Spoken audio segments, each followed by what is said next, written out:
If you're seeing the x.com or Twitter error 399, don't worry. In this video, I'm going to show you the quickest fix step by step. This is a simple troubleshooting method that can solve the issue for a lot of users, especially when the site stops loading properly or keeps throwing an error message. Before we begin, please hit the like button and subscribe for more fast tech fixes like this. It really helps the channel grow and it makes sure you don't miss the next tutorial.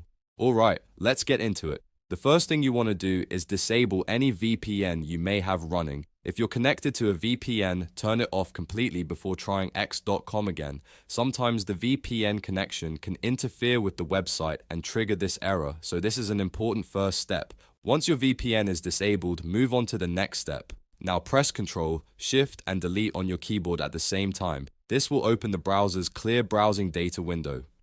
In that menu, make sure you clear your cookies and your cached files. These stored files can sometimes cause conflicts with x.com or Twitter and prevent the page from loading correctly. Select the options for cookies and cache, choose the time range if needed, and then click the clear button to remove them. After that, close the browser fully and reopen x.com to check if the error is gone.